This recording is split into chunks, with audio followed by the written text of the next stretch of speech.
Hello student, मैं हूं मनीष कुमार गुप्ता और आप निशांस के वीडियो प्लेटफॉर्म पर 12th बायो की ऑनलाइन क्लास मेरे साथ डिस्कस कर रहे हैं। इससे पहले स्टूडेंट हम नर्वस सिस्टम का जो पहला जो पार्ट है सेंट्रल नर्वस सिस्टम वो हम डिस्कस कर चुके हैं। उसमें हमने ब्रेन और स्पाइनल कॉर्ड को पढ़ा था, लेकिन फिर भी हम यदि हम ज़्यादा स्टडी करना चाह रहे हैं तो हमारा जो निशांस का जो ऐप है उस पर जो मैटर है वो पीडीएफ फॉर्म में है, तो आप उसको वहां से डाउनलोड करके भी आगे स्टडी कर सकते हैं। तो आज का जो हमारा जो टॉपिक है वो नर्वस सिस्टम का जो सेकंड पार्ट है वो है पेरिफेरल नर्वस सिस्टम। वो आज हम आगे डिस्कस करेंगे। तो पेरिफेरल नर्वस सिस्टम में जो सीएनएस होता है उसका बहुत बड़ा योगदान होता है। आइए कैसे होता है वो हम डिस्कस करने जा रहे हैं। सबसे पहले जो हमने पढ़ा था वो है ब्रेन।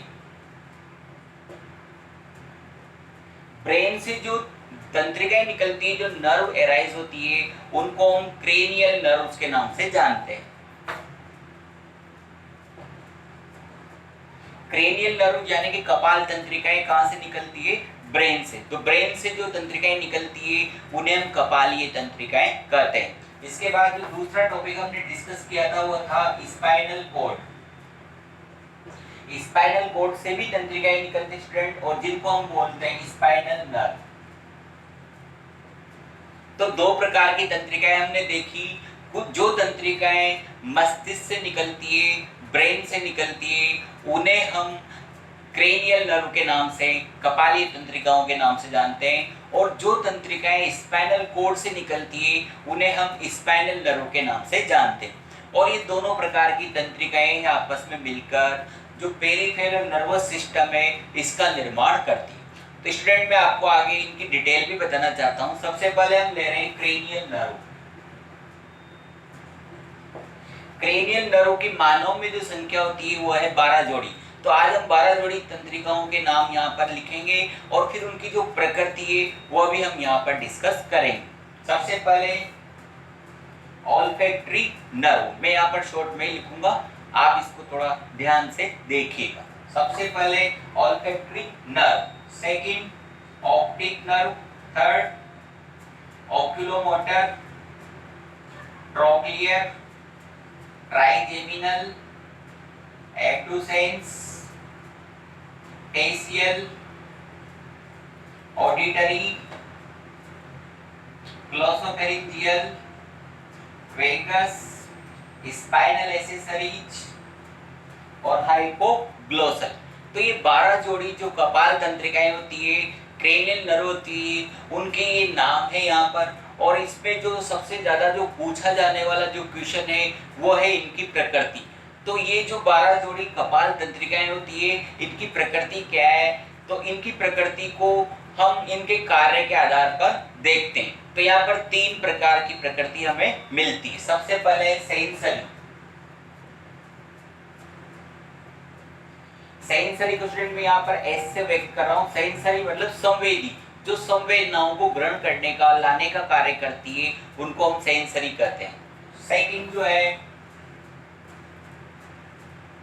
वह है मोटर। मोटर मतलब चालक, चालक मतलब प्रेरित, जो आदेश को लेकर जाती है। तीसरी जो है बोथ, यानी कि जिनकी प्रकृति मिश्रित प्रकार की होती है, यानी वो सेंसरी भी है और मोटर भी है, उनमें दोनों के ही गुण पाए जाते हैं। तो ऐसी तंत्रिकाओं को हम मिश्रित प्रकार की तंत्रिकाएं कहते हैं। तो ये जो 12 जोड़ी जो क्रेनियल नर्व होती है इनकी प्रकृति को हमने 3 भागों में बांट दिया।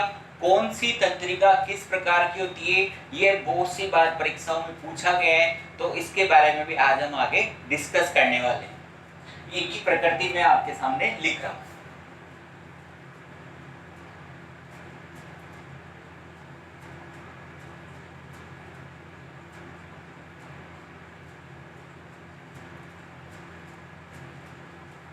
इनकी प्रकृति को हम यहाँ पर एक बहुत ही अच्छा सूत्र है उसकी सहायता से हम आसानी से समझ सकते हैं। Some say money matter but my brother say book big book more matter.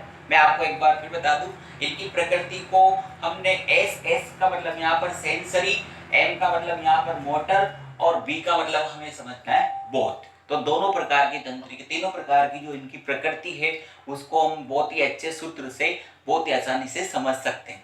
इसके बाद हमारा जो दूसरी प्रकार की जो तंत्रिका है वो है स्पाइनल नर्व। स्पाइनल नर्व जो है इनकी जो क्वांटिटी है वो है 31 जोड़ी। मानव शरीर में 31 जोड़ी स्पाइनल नर्व प्रेजेंट होती है। तो ये हमारा जो गर्दन वाला भाग है यहाँ से चालू हो जाती है और जो हमारा कमर वाला जो भाग है वहाँ तक ये फैली रहती है। तो इसके बाद जो हमारा नेक्स्ट और जो लास्ट टॉपिक है वो है autonomous nervous system.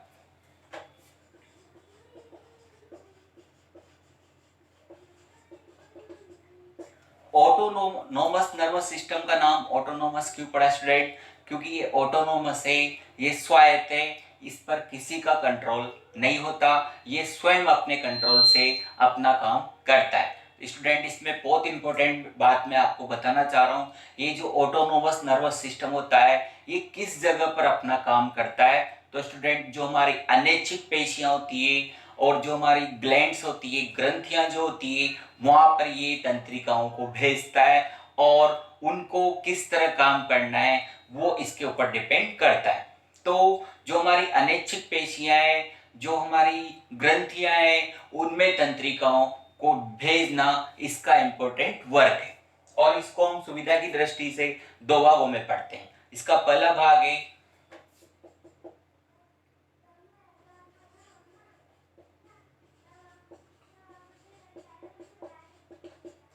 Sympathetic nervous system. Sympathetic nervous system यानी कि अनुकंपी तंत्रिका तंत्र।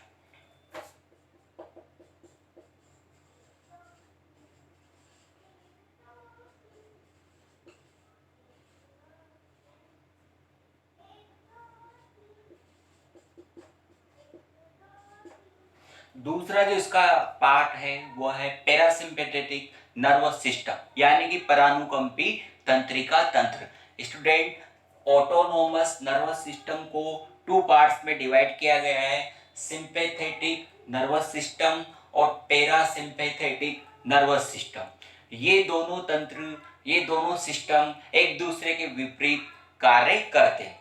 सबसे पहला हम ले रहे हैं सिंपैथेटिक नर्वस सिस्टम। ये हमारी हार्ट बीट है उसको बढ़ाएगा, एड्रिनल जो ग्लैंड है उसका जो स्त्राव है उसको बढ़ाएगा। इसके अलावा जो पसीना है, पसीने का जो स्त्राव होता है उसको ये बढ़ाता है। मूत्राशय यानी कि जो हमारा यूरिनरी ब्लैडर है उसको भी ये फैलाता है।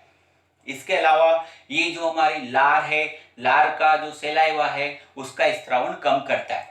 इसके विपरीत पैरासिम्पेथेटिक जो कार्य मैंने अभी बताया जस्ट इनका विपरीत होता है। जैसे हृदय की धड़कन जो बढ़ी हुई थी उसको ये कम करता है। इसके अलावा एड्रिनल ग्रंथि का जो स्त्रावण है उसको भी ये घटाता है। इसके अलावा पसीने की मात्रा जो बढ़ गई थी उसको ये वापस सामान्य करता है। इसके अलावा जो लार का जो स्त्रावण होता है, लार के स्त्रावण को ये बढ़ाता है। उसने कम किया था, इसने बढ़ाया था। मूत्राशय को फैलाता है, ये इसको सिकोड़ता है, कम करता है।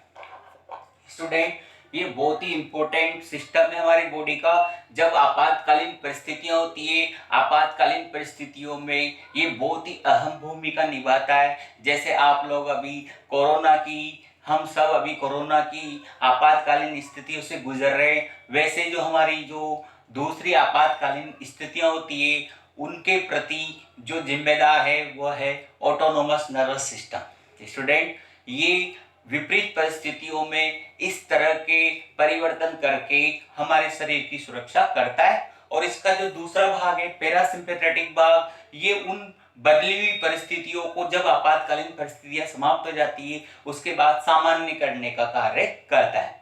तो ये इस तरह हमारे नर्वस सिस्टम के जो तीनों जो पार्ट है वो हमने डिस्कस कर लिए। इसके आगे का पार्ट हम अपने नेक्स्ट लेक्चर में डिस्कस करेंगे। Thank you.